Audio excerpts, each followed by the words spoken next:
سلامونه ملګرو، الله دې وکړي روغ اوسئ جوړ اوسئ. زه فیسبوک باندې ډېر بیخي لایف نه راځم. نن مې کوشش وکړ چې لایف راشم، خو ماشاءالله لیدونکي م ښه دي. نو ډېر وخت نه لرم او کوشش مې کوم چې یو چټک یو څو خبرې درسره وکړم. یو خو دا دی چې افغانستان سیریز وبایله بدبختانه ډېره بېکاره لوبې وشوې. دا باید ټول ومنو. څرنګه چې پیل موږ وکړ، سریلانکا د هر قسمه فشار سره مخ وه. یو د دوی کور و چې ماتې خوړې، نو خامخا فشار دوی باندې زیات و. بل دوی ورلډ کپ ته کوالیفیکیشن کاوه، ورلډ کپ ته لاره پیدا کوله. موږ له وړاندې ورلډ کپ ته لاره پیدا کړې ده. بل دوی نه موږ په رینکینګ کې ډېر زیات اوچت وو.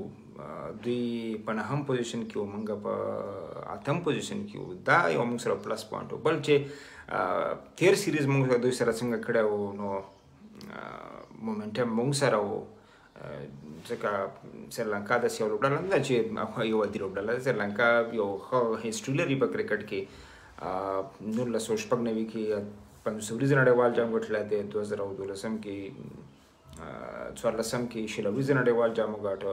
یعنې غټ لیجنډز لوبغاړي دوی ورکړي دي، او د دوی کوچینګ، د دوی انفراسټرکچر، هر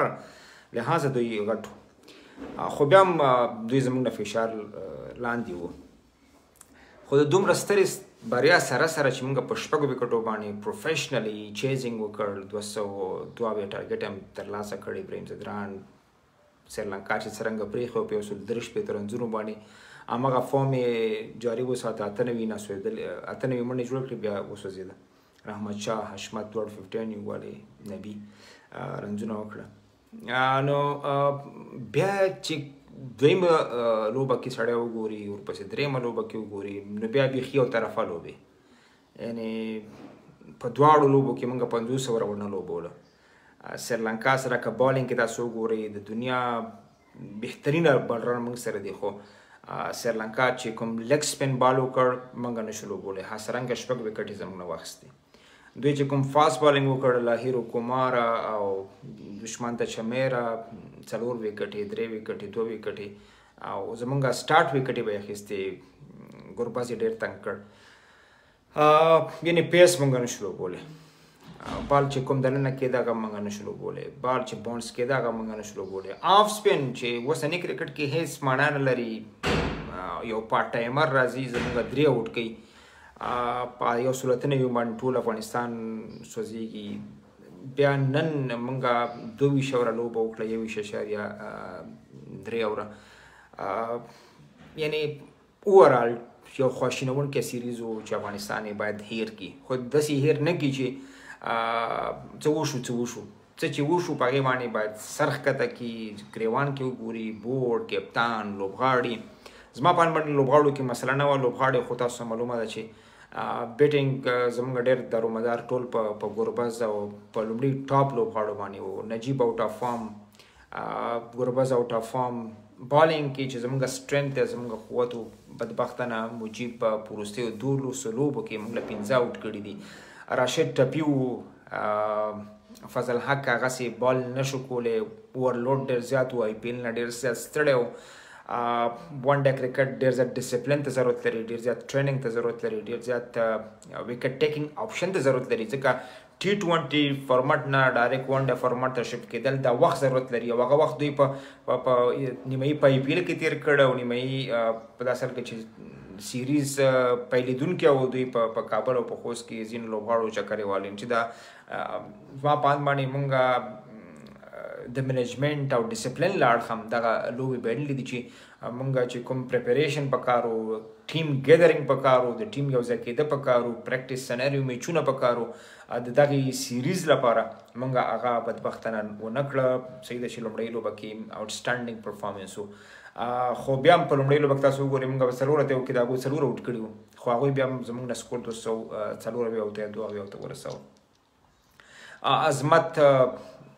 بدبختانه چې د عظمت پای اخر په ګروین انجری باندې وشو. او جالب دا چې نن د ګروین انجری سره په ټیسټ سکواډ ریزرو لوبغاړو کې شامل شو. خو بل لوبغاړی چې یوازې هغه ته د آرام ویل شوي دي، راشد هغه د آرام سره سره هغه په ټیسټ سکواډ کې نشته دی. نو په منیجمنت کې په ډیسپلین کې د لوبغاړو او پریپریشن کې او یا جدیتوب کې 100% افورت کوشش کې دې برخه کې مونږه نقد ډیر زیات کولی شو. ټیلنټ وایز استعداد اړخه همدغه زموږ لوبغاړي دي. دغه لوبغاړي د افغانستان په کچه باندې له بهترینو لوبغاړو څخه شمیرل کېږي چې په ون ډے کرکټ کې په T20 کرکټ کې په ټیسټ کرکټ کې زموږ استازیتوب کوي. ځکه موږ بدبختانه ډېر کورنی کرکټ نه لرو. دا سکال تاسو ګورئ شپږم میچ روانه ده. موږ کور دننه کوم T20 فارمټ باندې کوم ټورنمنټ نه ترسره کړی. ون ډے ټورنمنټ هم ترسره کړ. تاسو ولید چې په ټول 2 هفتو کې دننه موږ ټول ټورنمنټ ترسره کړ. په اصل کې چې دغه ټورنمنټ باید ډېر زیات وګد وي. ډېر څه پکې ویلی شو خو په هر صورت باندې پکار ده چې ځینې لوبغاړي ځان ذهني اړخه قوي کړي، ذهني اړخه باید جوړ کړي. لکه ګربز شو، مجیب شو، عظمت شو. قسم عظمت اوس ګرین انجری ده. فضل حق فاروقي ته ډېر زیات تمې دي ځکه موږ په پیل کې چې موږ دپاره وکټ اخلي او لاندې سپینران دپاره حالات برابري هغه زموږ فضل حق دی په وروستیو لوبو کې. نو فاست بالران باید زموږ راپاڅي، میدان ته شي او لیډ واخلي. ځکه راشد موږ سره نه و. زیاتره لوبو کې موږ ته راشد زموږ بالرانو ته به لاره به ورته برابروله. هغه به وکټ 2 وکټې واخیستې نو بیا به زموږ نورو بالرانو هم شروع وکړه. بدبختانه یا به فضل حق په لومړیو کې موږ له وکټ واخیستې، لاندې نور لوبغاړو دپاره به یې حالات برابر کړل. خو بدبختانه دې سیریز کې فضل حق په 3 واړو سیالیو کې ونه کړی شو چې هغسې بالینګ وکړي. زموږ لیډینګ وکټ ټیکر زموږ دپاره فرید ملک و. که څه هم په سوشل میډیا کې غریبانه ډېر زیات انتقادونه دي، خو یو ځل بیا هغه یو سیریز د افغانستان لپاره ټاپ وکټ ټیکر په توګه باندې پای ته ورسول. 4 وکټ یې ترلاسه کړي او دا وړه خبره نه ده چې ته دومره تا نه تم هم نه کېږي، دومره فشار لاندې هم یې او ستا په پرتله باندې نورو بالرانو ته ډېر زیات کریډټ ورکول کېږي، ډېر زیات په هغو باندې حساب کېږي. خو د هغوی په شتون کې تر پاسې فاست بالینګ لیډ کوي او لیډ وکټ ټیکر په حیث باندې یو سیریز پای ته رسوي. نو کریډټ ورکوم زه فرید ملک له چې دومره نیوکو سره سره د دومره مخالفتونو سره سره د دومره سپکاوي سره بدبختانه چې خلک یې په بده سپکه لهجه باندې یادوي، هغه مخکخ بالر زموږ ثابتېږي په دې سیریز کې. او همیش که تاسو پرفارمنس ته وګورئ د فرید ملک پرفارمنس کارکردګي په هر یو سیریز کې، په هر هغه ټورنمنټ دی که سیریز دی، هغه خپل افورت گزار کړی دی. خو موږ همیش دا خبره کوو، نیوکه په دې برخه کې ورباندې کولی شو چې بدبختانه زموږ فاست بالینګ کې موږ سره وکټ ټیکنګ بالر داسې بالر چې موږ له میچ وګټي، میچ وینر بالر موږ سره نشته دی. په دې اصل کې چې خلک داسې وایي چې بالران باید تاله ټورنمنټونه وګټي، بیټسمنان تاله باید لوبې وګټي، خو بالران تاله باید ټورنمنټونه وګټي. خو زه په خپل فاست بالینګ کې دغه ظرفیت نه ګورم. بدبختانه چې کوم موږ فی الحال لرو کوم بالران چې دوی د موږ له میچ هم وګټي، ټورنمنټ خو لرې خبره ده چې موږ له میچ هم وګټي. او میچ هغه وخت ګټل کېږي چې ته 15 اوټ کې، ته 6 اوټ کې، ته 7 اوټ کې د نورو هیوادونو په څیر باندې ته ویریشن ولري، ته بونسر ولري، ته یارکر ولري. نو دغه کې مشکلات دي او دا مسؤلیت باید حمید حسن په غاړه باندې واخلي. که نورالحق او یا امیر مبارز او یا کرکټ بورډ کې نور کسان راپسي د لوبډلې په انتخاب کې رول لوبوي، نو زما پاند باندې حمید حسن یو لیجنډ دی. حمید حسن باید د کرکټ بورډ ته پسګرده باندې وایي چې که دغه اوسنۍ سلیکشن کمیټه لوبغاړي انتخابولی شي نو زه د فاست بالینګ مسؤلیت زه په غاړه باندې اخلم. حمید حسن نه خپل رور لري، نه تره زوی لري، نه ماما زوی لري، نه کاکا زوی لري چې رای ولي، او نه داسې په بېایمانۍ سره هغه نړیوال کرکټ کړی دی. هغه همیش یو فایټر دی او په ډېر فخر او ویاړ باندې غرور باندې کرکټ کړی دی. نو هغه به خامخا افغانستان دپاره ښه انتخابونه کوي او ښه انتخاب به کوي. نو پکار ده چې دغه لیډ واخلي او په خپله خوښه باندې فاست بالران پیدا کړي، رای ولي، سپورټ یې کړي، کپتان تشویق کړي، کپتان باندې فشار راوړي چې باید دغه فاست بالران د مخالف لوبډلو په وړاندې باندې ولوبوي. نو په دې سره به زموږ ټیم ښه شي. بل مشوره ځینو لوبغاړو دپاره ده، ګربز دی، کارڅه دی، مجیب دی، فضل حق دی دوی باید لاړ شي لږ ځانونه آرام کړي د هیلمټ په ګزارېدو د ګلفز په ګزارېدو سر ته په لاس نیولو باندې په کمره کې خپل ایکسپریشن یا غوسه ښکاره کولو په ځای باندې دوی ته پکار دی چې سوچ او فکر وکړي ځان سره ځان آرام کړي منټلی ځان آرام کړي هغه څه چې دوی تشویش پیدا کوي هغه څه چې دوی غوسه کوي هغه څه چې دوی جذبو باندې راولي هغه شي نه باید ځان لږ لرې کړي ځکه کرکټ د جذباتو شی نه دی چې او خاص کر د بیټسمین دپاره بیټسمین باید ډېر زیات کول مایندډ وي که فاست بالر جذبات په ځان کې راولي کیدای شي یو څه نتیجه ورکړي خو یو بیټسمین او هغه اوپنر او هغه هم مین چې هغه تعالی همیش رنزونه کوي ګربز غوندې لوبغاړی نو هغه دپاره پکار دی چې ډېر زیات کول مایندډ وي کرکټ کې اپ اینډ ډاونز راځي ښکته پورته راځي ګربز ما مخکې پرون هم دا خبره وکړه چې 18 لوبو کې 3 سنچریانې 50 په وروستیو 2 لوبو کې سریلانکا خلاف هغه 250 ویلي دي سریلانکا په وړاندې د هغه ایوریج ډېر ښه و دغه سیریز پهلې دوه وړاندې چې کړه دغه سیریز پهلې ځکه سریلانکا په تیر سیریز کې هغه 250 والی وي خو دغه اوسنی پرفارمنس دا د سریلانکا په وړاندې نه و دا نوموړی د آی پی ایل نه همدغه سره روان دی چې کوشش کوي هر څه په غوسه او په قهر او په خفګان باندې اورکم کړي او هغه کنټرول کړي خو هغه بدبختانه په دې شي باندې نه کنټرولیږي هغه باید کوشش وکړي چې ځان سره کینی سیټ کړي ځان کرکټ بورډ هم ورسره حوصله وکړي کپتان هم ورسره حوصله وکړي او سوشل میډیا نه دې شیونه بیخي باید لرې اوسي وخت لپاره مشکل به لري حتما مشکل لري خو زه فکر نه کوم چې ټیکنیکلی مشکل لري ځکه ټیکنیک د یو لوبغاړی څنګه ګرو کېږي څنګه راوچتېږي څنګه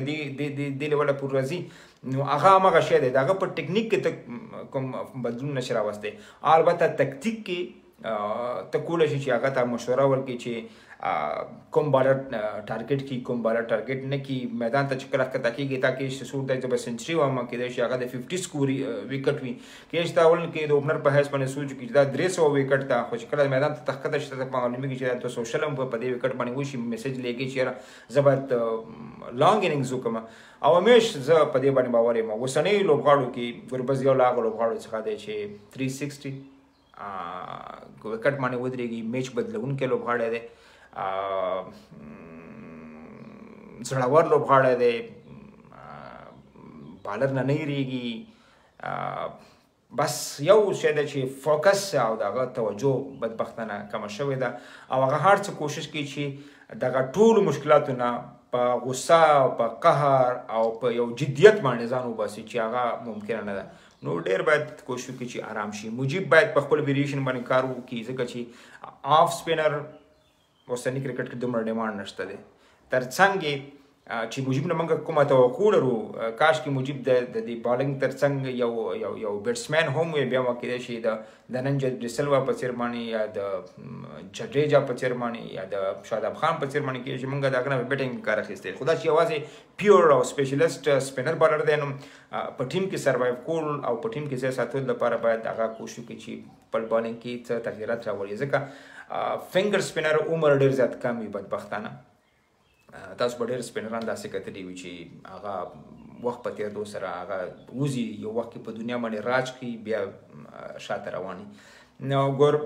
مجیب باید کوشش وکړي چې یو څه تغییرات راولي او یا یو څه وخت دپاره دې لپاره چې فارم بیرته ترلاسه کړي کانفیډنس یې راشي ځکه کرکټ ډېر زیات په کانفیډنس باندې کېږي چې ته ستا مورال باید په اسمان کې اوسي چې ته پرفارمنس ورکړې ته باید د ټولو نه ځان ښه وګڼې نو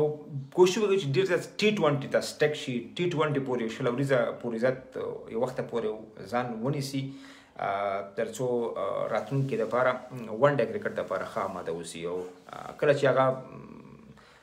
کانفیډنس چې راشي نو بیا د کولی شي چې په ون ډے کرکټ کې هم ښه بال وکړي نوي بال سره حشمت ته پکار ده چې مجیب ډېر زیات وازموي ځکه په نوي بال باندې همیش افغانستان د هغه بریک تھرو وکټ یې ترلاسه کړي دي په اسانه باندې ورباندې رن نه کېږي نو کوشش باید دا وشي چې په نوي بال کې د هغه څخه ډېره زیاته استفاده وشي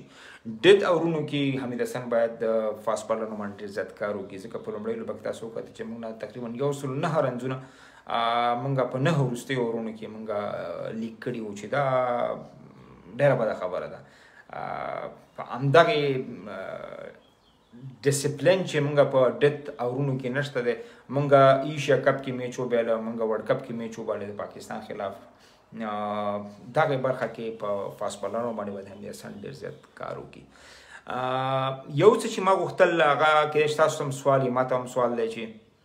نن په کار وکړو چینج راتلم نو په کار و چې عبدالرحمن ته چانس ورکړل شو ځکه په 15 کسیز سکواډ کې عبدالرحمن شامل و نه ګلبدین نایم. ګلبدین که عبدالرحمن او عظمت دواړو چانس نه وی دواړه رول اوټ شوی وی زخمیان وی نو بیا د دې چانس و چې ګلبدین راشي ولوبېږي. خو زما څومره معلومات دي ما څومره معلومات وکړل ګلبدین نایب په مین سکواډ کې شامل شوی وو خو د راشد خان په ځای باندې زما په اند باندې کله چې لومړی لوبه کېده نو راشد خان په ځای باندې کرکټ میچ ریفري اپروول ورکړ چې ګلبدین کولی شي چې په مین سکواډ کې راشي. خو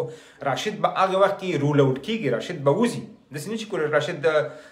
په ټیم سره په مین سکواډ کې او ګلبدین مین سکواډ کې داخل شي ځکه 15 لوبغاړي له وړاندې انتخاب شوي چې 15 به په دې سیریز کې وي په مین سکواډ کې.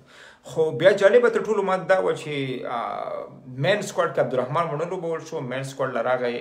ګلبدین نایب. که ګلبدین په مین سکواډ کې وو د راشد په ځای باندې نو څنګه بیا نننۍ ساله کې راشد هم لوبېږي او ګلبدین هم لوبېږي. دا یو بل غټ سوال دی چې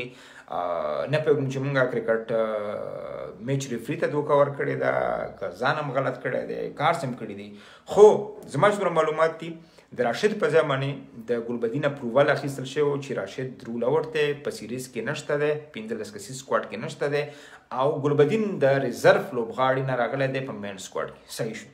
چې کله راشد بیا نننۍ سیالۍ کې لوبېږي دې نه معلومېږي چې راشد د مین سکواډ نه وتلی نه دی. چې کله راشد د مین سکواډ نه وتلی نه دی څنګه یو ریزرف لوبغاړی کولی شي چې راشي او هغه په مین سکواډ کې ولوبېږي.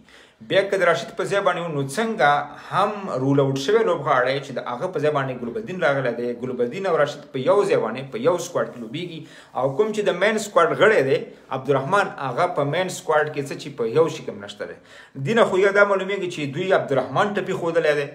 عبدالرحمن یې ویستی دی په ځای باندې ګلبدین راغلی دی او راشد هم په خپله مین سکواډ کې شامل دی چې درېیمه ون ډے لوبه کړې ده او پسې بس عبدالرحمن په ځای باندې ګلبدین راغلی دی نو دواړه ګلبدین هم په مین سکواډ کې دی راشد هم په مین سکواډ کې دی دواړه نه لوبېدلي دي. خو په هر صورت باندې دا یو معما ده شخصا ما سره پات ده که څوک یې جواب لري کیدای شي جواب یې را سره شریک کړي ځکه معمول داسې نه دی په نړیوال کرکټ کې چې ریزرف لوبغاړی هغه دې راشي او هغه دې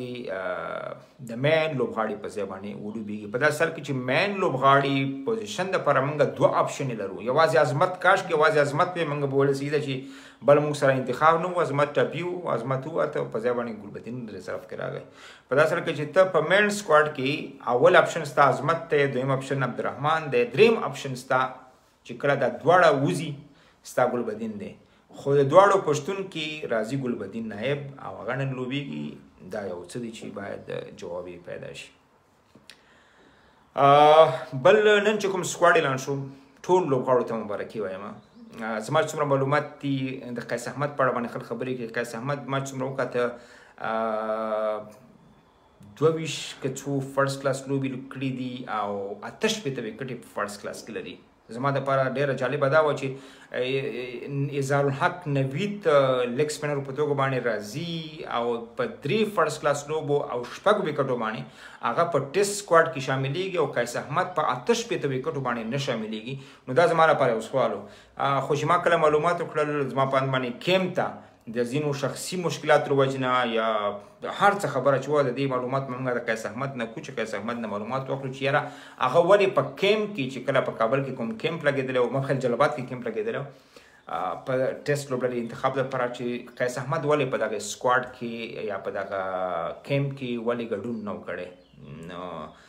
کرکټ بورډ ته هم ښه بانه په لاس باندې وه چې قیس احمد نشته دی قسم قیس احمد د افغانستان لپاره ټیسټ سیالۍ هم کړې ده خو په ځای باندې د 6 وکټو هیسټري لرونکی لوبغاړی اظهار الحق نوید اخیستل کېږي او 88 فرست کلاس وکټې چې اخیستې دي هغه لیفټ آوټ کېږي هغه پاتې کېږي چې دا یو سوال و. خو ما څومره معلومات وکړل په خپله قیس احمد په دغه کم کې ګډون نه و کړی راغوښتل شوی نه و په خپله یې ګډون نه و کړی د دې معلومات به کو خو زما څومره معلومات دي کرکټ بورډ همدغه پلمه ودرولې ده چې قیس احمد په کم کې ګډون نه دی کړی، نو دې وجه نه که څه هم وکټ یې فرست کلاس ریکارډ یې د په څو چنده د اظهار الحق نوید نه ښه و، نو دې وجه نه قیس نه و اخیستل شوی او په ټیسټ سکواډ کې اظهار الحق نوید اخیستل شوی و. ابراهیم عبدالرحیم زی ته مبارکي وایم، تیر کال 10 وکټې، څه کال 20 وکټې په فرست کلاس لوبو کې، تیر کال 15 لوبې کړې وي او څه کال هغه 15 فرست کلاس لوبې کړې دي چې پکې 20 وکټې اخیستې وي. نو دا هم یو بهترین انتخاب و چې باید چانس ورکړل شي، ځکه موږ یمین احمدزی ډېر زیات 15 ټیسټ لوبو کې لوباوه، 15 ټیسټ لوبو کې یعنې 10 اننګزونه هغه لوبولي دي، 10 اننګزونو کې هغه یوازې 11 وکټې اخیستې نه دي، او کله چې ما د هغه اورونه وکاته تقریبا هغه 8 اورونه کړي دي، یعنې په هر ټیسټ میچ کې هغه 20 اورم نه دي کړي، یعنې په هر ټیسټ میچ کې تاله یو بالر 20 اورم نشي کولی، هغه فاست بالر وي، نو بیا د دغه فاست بالر ضرورت څه دی؟ یو لوبه، دوه لوبه، درې لوبې، څلور لوبې، 15 لوبې، دا کافي ټایم وي، ځکه فاست بالینګ کې موږ ته داسې بالر پکار دی چې کم تر کمه که وکټ نشي اخیستی چې نورو بیټسمنانو بالرانو ته خو یو سپورټ وسي چې هغوی د ده په مټ باندې وکټ یې ترلاسه کړي، یعنې بیټسمین وډاري، ویریشن ولري، یارکر ولري، باونسر ولري، سیم ولري، سوینګ ولري، آوټ سوینګ ولري، یعنې سوینګ ولري چې بدبختانه د ډومestic پرفارمنس سره سره یمین احمدزی 15 ټیسټ لوبو کې هغسې استفاده ونه کړه. خو زما څومره معلومات دي چې په خپله حشمت غوښته چې یمین احمدزی په ټیسټ سکواډ کې د پخوانۍ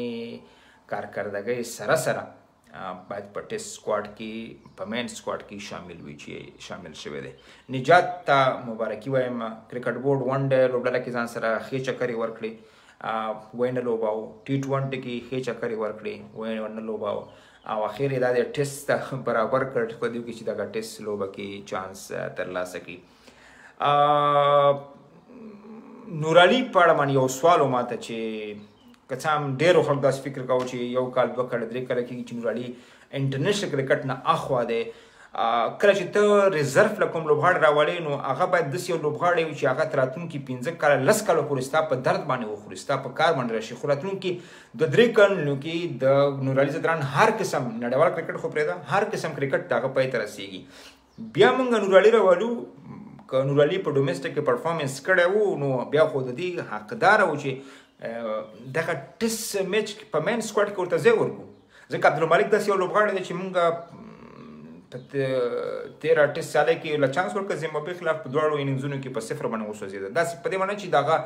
باندې موږ کراس راکش کړو. خو عبدالملک باندې دومره تمه ورته موږ لرلی شو چې 2-3 کاله 15 کاله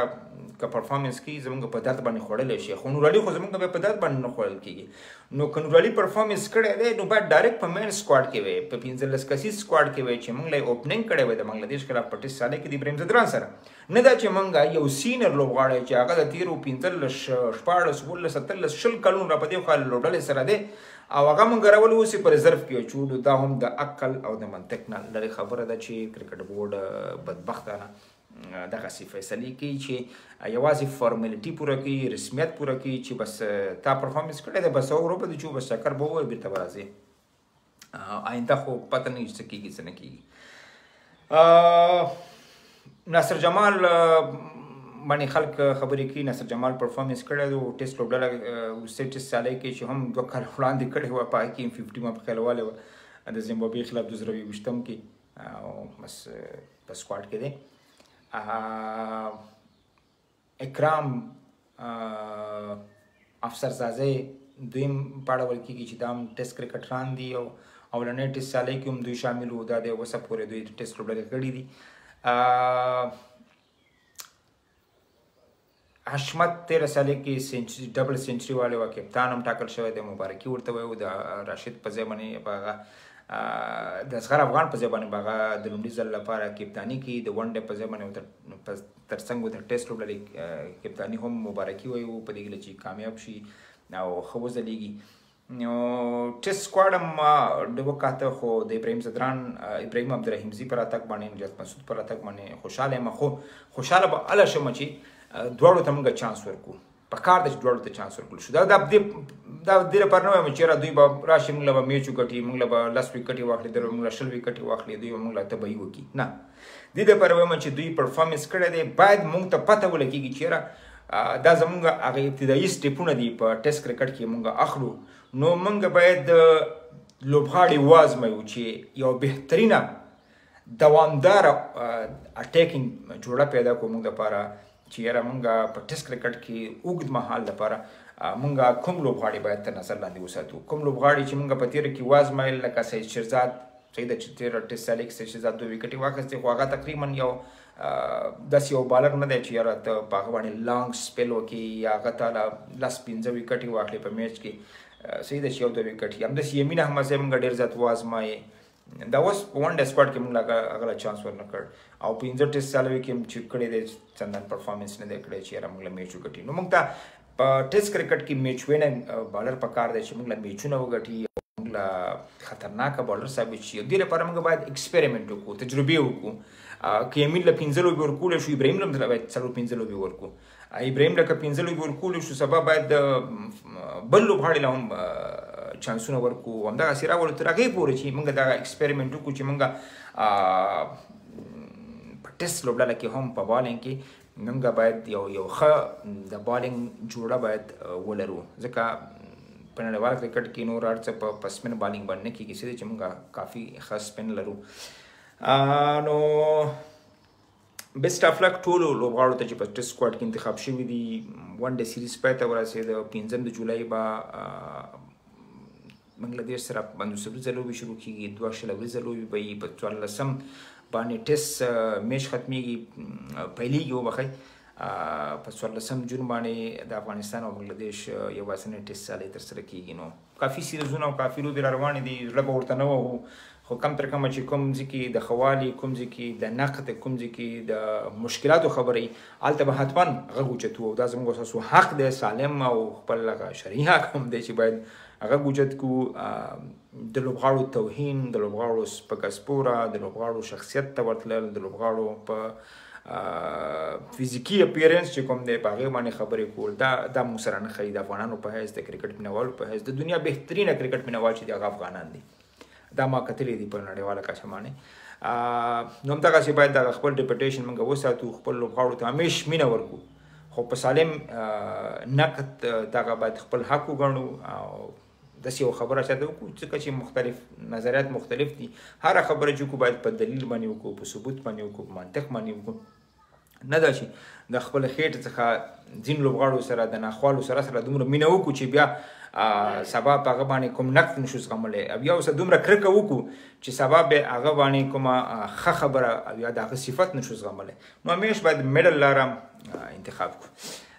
وفادار په اړه باندې خلک ډېر پوښتنه کوي. وفادار 2 ټیسټ سیالۍ کړي دي. ما څومره معلومات وکړه تقریبا یو ټیسټ سیالۍ کې هغه 8 اورونه کړي وو، بله ټیسټ سیالۍ کې هغه 21 اورونه کړي وو. ټول ټال 2 ټیسټ سیالۍ کړي دي. 2 ټیسټ سیالیو کې اصغر افغان په کپتانۍ کې هغه 2 وکټې ترلاسه کړي دي. هغه 2 وکټې هم د آیرلینډ د هندوستان خلاف ترلاسه کړي دي. کېدای شي هغه وکټې 3 وکټې وي ځکه یو ریویو وانه خیستل شو. خو بیا هم یو بهترینه ډیبیو د وفادار لپاره په ټیسټ کرکټ کې چې کوم څومره صفتې وشي. خو بیا هم یادونه ته کوم چې باید یو بل پیل سیمنز راشي، یو بل ویسټ انډیزی راشي، یو بل برټش راشي، یو بل پاکستانی راشي، زموږ دپاره لوبغاړي انتخاب کړي. موږ ته ټیلنټ وښیي چې موږ کوم چېرته ټیلنټ لرو. همدغه وفادار دا کرکټ بورډ نه دی انتخاب کړی ملګرو، ښه همدغه وفادار پیل سیمنز انتخاب کړ. پیل سیمنز چې کله د بنګلور وکټ وکاته، هندوستان پلان یې وکاته چې یاره هندوستان بنګلور کې شنه وکټ برابر کړی دا. یو خو د مجیب او د راشد د سپین کمزوري کېدل غواړي، بل دا چې دوی انګلند ته روان دي، انګلند دپاره غواړي دغلته ښه پریپریشن وکړي په شنه وکټ باندې. دواړو کې هغوی کامیاب شو، هم راشد 0 ثابت کړ او هم په خپل شنه وکټ باندې پریکټس یې وکړ او هم د افغانستان سپین بالینګ ناکاره ثابت کړ. د دې لپاره چې یوازې پریکټس دپاره په نیټ کې پریکټس دپاره افغان بیټسمنانو د بالینګ وکړي، نو پیل سیمنز ځینې بالران وغوښتل د افغانستان کرکټ بورډ نه شمال او ځینې فاست بالران راولېږه چې دلته د کم تر کمه په ټیسټ سکواډ کې خو نشته چې دلته بیټسمنانو ته ناکینګ ورکړي او یا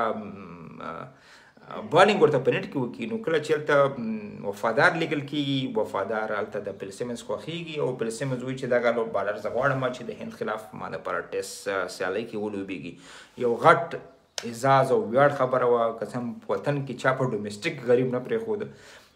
یو قد اوچت قد لرونکی یو ځوان هیڅ قسم فشار هغه ونه اخیسته شکردوان ته مرلی ویجی ته چې هغه کوم قسم بال وکړ پجارا ته ریحانې ته نو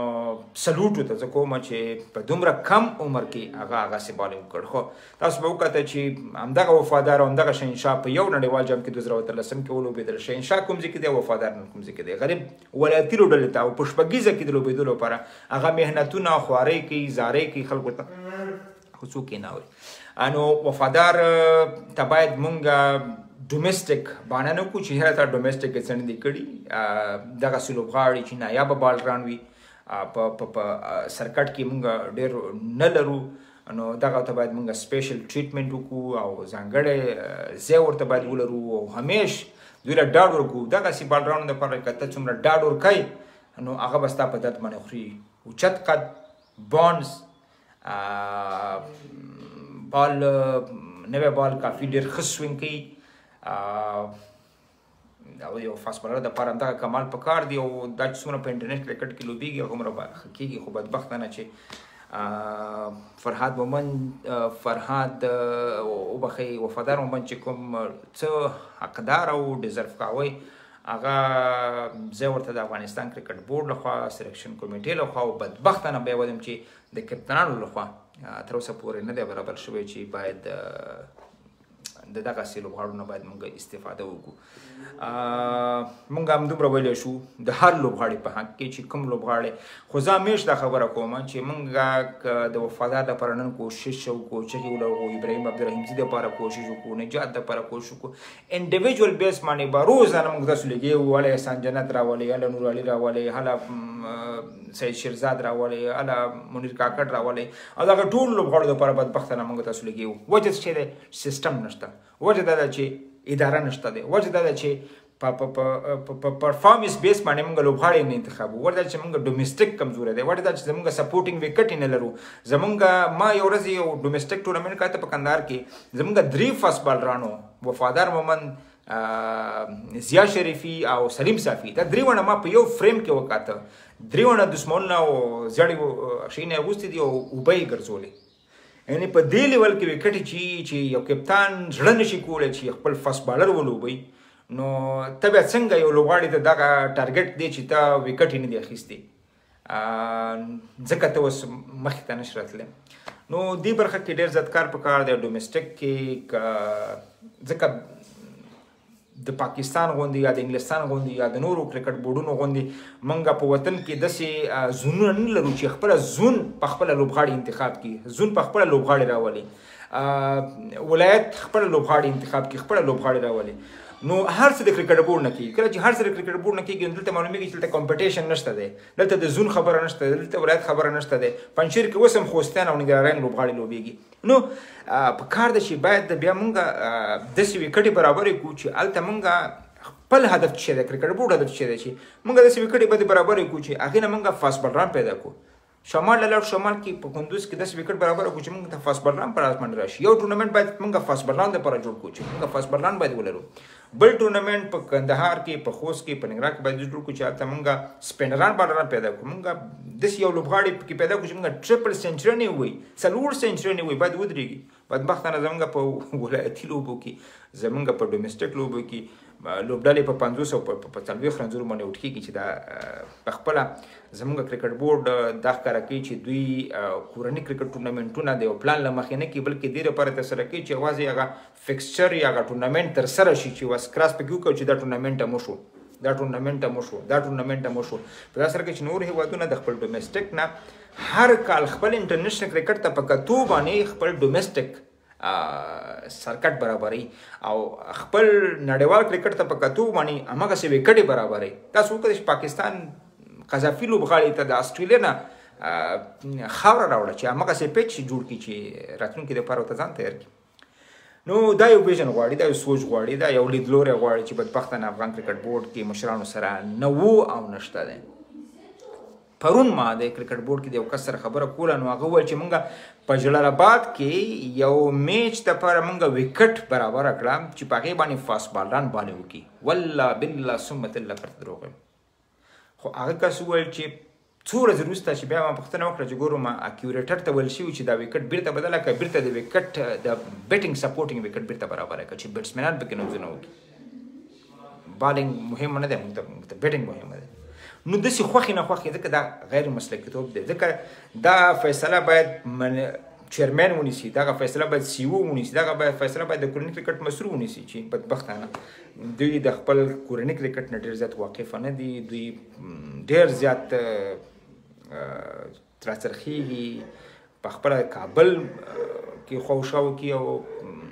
ملي لوبډلې سره په سفرونو باندې چې توجه باید نور هم زیاته کړي نو ډېره زیاته مننه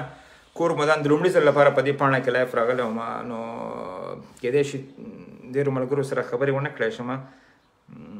که څه هم دلته کسان ګورم چې غواړي خبرې وکړي او ما باندې ناوخته زه غواړم چې خو زه خیر دا یو کس سره په خبرې وکړو چې دا څه وایي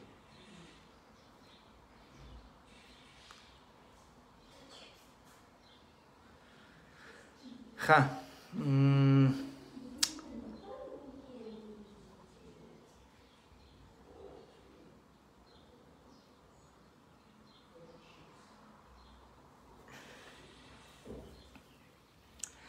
نو ملګرو دا زما اول ځل په دې پاڼه کې لایف راغلم بیا به انشاءالله بیا هم په وار باندې به کوشش کوو چې لایف راشو تاسو سره خپل نظریه شریکو ستاسو نه هم واورو چې تاسو څه نظر لرئ څه ویل لرئ نو کیدای شي زما دا خبرې په ډېرو باندې بدې لګېدلي کیدای شي تاسو سره ستاسو سوچ خلاف وي خو کور کې هم پلار او مور او ورونه او ښځه او خاوند هم سره په یو نظر باندې نه نو کومې چې در باندې ښې لګېدلي هغه واخلئ کومې چې در باندې ښې نه لګېدلي هغه یو سایډ ته کوئ او سوچ به وکړئ انشاءالله ما داسې خبرې نه دی کړي چې یاره زه خپل ځان دپاره لګوم زه کوم موقف دپاره لګوم دا خبرې زیاتره د کرکټ مینهوالو خبرې دي او د هغوی د زړه اواز دی چې باید زموږ لوبډله زموږ لوبغاړي زموږ منیجمنټ زموږ اداره تاسو سوچ کوئ یو اخیره په تلو تلو کې یو مثال در کوم 15 ورځې سیریز دی په دویم شروع شوی دی په اووم نن ختم شو په 15 ورځو په جریان کې 15 ورځو په منځ کې موږ 53 ورځې لوبې وکړې خو په 53 ورځې لوبو کې موږ میله کړې ده چې دا به ډېر کم تاسو په نړیوال کرکټ کې ګورئ چې په 15 ورځې سفر کې او د 3 لوبو په منځ کې یو ورځ موږ دې ته ایستل ده چې موږ لاړ شو او هلته میله وکړو یا زمونږ کیمپ شروعي تر 10 پورې نړیوال روزونکي د استرالیا نه د انګلستان نه د ساوث افریقې نه د پاکستان او د انډیا نه موږ راغوښتي او زمونږ لوبغاړي په وطن کې چکرې وي او بدبختانه زمونږ ځینې مینهوال هم سپورټ کوي ملاتړ یې کوي دا مسلکیتوب نه دی په دې باندې ډسپلین نه راځي کیدای شي دوی یو میاشت مخکې هم تللی وي کیدای شي هلته دوی ناکام شوي دا د کرکټ برخه ده خو کرکټ کې ډسپلین هغه څه دي چې په دې باندې ډېر زیات زور همیش کېږي چې باید د لوبغاړي ډسپلین ولري لوبغاړي ډسپلین دې ته نه وایي چې باید شوخي ونه کړي ډسپلین دې ته وایي چې کوم قوانین کوم اصول مقررات د ټیم جوین کولو یا د ټیم پرېښودو هغه باید عملي شي تاسو به کتلي ما ډېر مثالونه درکړل میچل سټارک آی پی ایل نه کوي په د خپل هېواد بګ بیش لوبې نه کوي په داسې سره کې چې په بګ بیش کې د دنیا په هر لیګ کې کیدای شي هغه د $1 ملیون نه بره واخیستل شي خو هغه د خپل وطن دپاره همیشه اویلیبل میچل میکسویل یو سیزن د آی پی ایل پرېښوده $1 ملیون پرېښوده ورځه خپل وطن دپاره غواړم ځان تیار کړم محمود الله او شکیب الحسن خپل هېواد را پرې نه ښوده چې پاکستان سوپر لیګ کې ولوبېږي د آی پی ایل نه بیرته لټن داس وغوښته جوش لیټل د آی پی ایل نه لاړ خپل وطن دپاره لوبې وکړي زموږ لوبغاړي هم راغلي دي راشد ایډل سټرایکرز پرېښوده راغی لاهور قلندرز یې پرېښوده راغی خو بدبختانه چې دغه راتګ د لوبې په شپه باندې وي دغه راتګ د لوبې نه یو ورځ مخکې چې دغه ډیسپلین به نه دی دغه ته باید سوچ وکړي که څه هم ځینې لوبغاړي کېدای شي استثناات ولري خو دا دوی لوبغاړو د کریئر دپاره په خپله هم بیا ښه نه ده ځکه کرکټ چېرته نه ځي پیسې ماشاءالله دې لوبغاړو دومره پیسې ګټلې دي چې د پاتې ژوند دپاره د دوی کافي دي او نور به هم داسې ګټي په خپله وطن چې کرکټ بورډ څومره پیسې دوی له ورکوي یا که دوی هر کال په ټول کال کې دوی یوازې پاکستان سوپر لیګ او کربین پریمیر لیګ او بنګلادیش پریمیر لیګ او یا آی پی ایل د ټولو په منځ کې یا ټي10 چې 10-15 ټي10 دوی وکړي نو دوی کم تر کمه د 3 کالو د عام یو افغان د 15 کالو هغه سرمایه او پیسې 10 کالو سرمایه او پیسې پیدا کولی شي نو په دې باندې خاص مړښت نشته دی نو څه چې باندې د وطن حق وي څه چې ډیسپلین وي څه چې اصول مقررات وي موږ تاسو باید د خپل وطن دپاره همیشه غږ پورته کړو نو او دا زموږ ستاسو وظیفه ده نه دا چې د خپل سمت د لوبغاړو نه د خپل ولایت د لوبغاړو نه د خپل ملګرو نه دفاع وکړو موږ ټول باندې ویاړو زموږ ټول سرسترګې دي خو هغه څه چې په موږ باندې د وطن حق دی هغه باید همیشه وي نو ډېره زیاته مننه ملګرو خوشحاله اوسئ او بس تر بیا مو په لوی بخښنه